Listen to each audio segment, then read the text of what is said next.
ஆண் பெயரில் போலி பேஸ்புக் கணக்கு தொடங்கிய 13 வயது சிறுமி சிவா இடியட் என்ற போலி பெயரில் உலா வந்த இளைஞர் மீது ஏற்பட்ட ஈர்ப்பு காரணமாக பாலியல் பலாத்கார கொடுமைக்கு ஆளாகியுள்ளார்.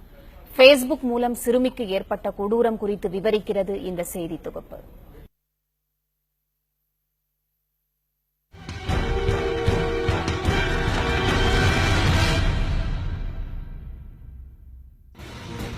திருப்பூரை சேர்ந்த 13 வயது சிறுமி ஒருவர் 8ஆம் வகுப்பு படித்து வந்த நிலையில் வீட்டில் இருந்து மாயமாகியுள்ளார். இதுகுறித்து காவல்துறையில் புகார் அளிக்கப்பட்ட நிலையில் ஏப்ரல் 29ஆம் தேதி வீடு திரும்பிய சிறுமி தன்னை 2 பேர் பாலியல் வன்கொடுமை செய்ததாக கூறினார். சிறுமி 8ஆம் வகுப்பு தேர்வு முடிந்தவுடன் மணிகண்டன் என்ற பெயரில் போலியாக பேஸ்புக் கணக்கு ஆரம்பித்து உலா வந்துள்ளார். அப்போது சிவா இடியட் என்ற பெயரில் திருப்பூர் இளைஞர் ஒருவர் விதவிதமான புகைப்படங்களை வெளியிட்டிருப்பதைக் கண்ட சிறுமி அவருக்கு இன்பாக்ஸில் ஹாய் மெசேஜ் அனுப்பியுள்ளார். ஆண் பெயரில் வந்த அழைப்பை அந்த இளைஞர் ஏற்க மறுத்ததால் தான் ஆண் இல்லை எனவும் பெண் எனவும் கூறிய சிறுமி தனது செல்போன் எண்ணை வழங்கியுள்ளார். சிவா இடியட் என்ற அந்த நபர் தன் உண்மையான பெயர் சிவகார்த்திகேயன் என கூறியுள்ளார். இதன் பிறகு இருவரும் சாட் செய்வதையே வழக்கமாக கொண்டிருந்தனர். மகள் பேஸ்புக்கிலேயே மூழ்கி கிடப்பதைக் கண்டு ஆத்திரமடைந்த தாய் அவரை கண்டித்துள்ளார்.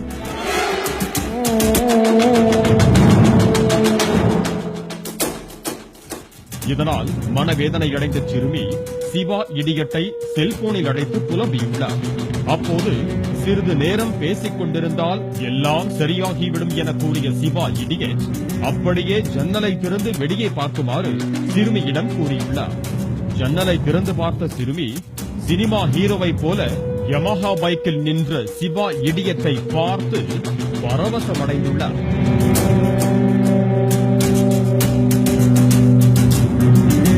இதையடுத்து அந்த இளைஞனின் அழைப்பின் பேரில் வீட்டை விட்டு வெளியே வந்த சிறுமி மன ஆறுதல் தேடி அவருடன் சென்றுள்ளார். அப்போது தங்களது தெய்வீக காதலை ஆண்டவராலும் பிரிக்க முடியாது என கூறிய சிவா இடியட் சிறுமியை அழைத்துக் கொண்டு பேருந்து மூலம் சென்னைக்கு சென்றுள்ளார். ஆனால் சென்னையில் இருந்தால் பிடிபட்டு விடுவோம் என கருதி இருவரும் புதுச்சேரி சென்றுள்ளனர். பிறகு ஆள் அரவமற்ற ஆரோவில் பகுதியில் கட்டி முடிக்கப்படாத ஒரு விடுதியில் அறையெடுத்து தங்கியுள்ளனர்.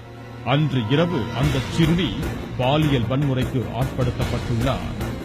மறுநாள் காலை உணவு வாங்குவதற்காக அந்த இளைஞன் வெளியே சென்றபோது அவரது செல்போனை எடுத்து பார்த்த சிறுமி அதில் ஆபாச புகைப்படங்கள் இருப்பது கண்டு அதிர்ச்சி அடைந்துள்ளார்.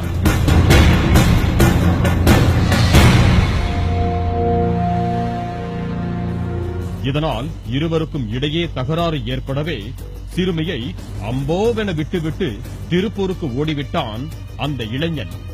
இதையடுத்து தனியாக தவித்த சிறுமிக்கு ஆறுதல் கூறிய விடுதி ஊழியர் பிரபாகரன் அவரை வெளியே அழைத்துச் சென்று புது துணிகள் வாங்கி தந்துள்ளார்.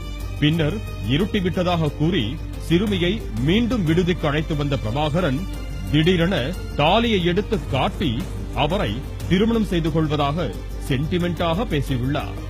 இந்த விடுதியைப் போல தனக்கு 3 விடுதிகள் சொந்தமாக இருப்பதாகவும் சிறுமியை மகாராணி போல வைத்துக் கொள்வதாகவும் உறுதியளித்துள்ளார். வேறு வழியின்றி அன்று இரவு விடுதியில் தங்க நேரிட்ட சிறுமி பிரபாகரனால் பாலியல் பலாத்காரம் செய்யப்பட்டுள்ளார்.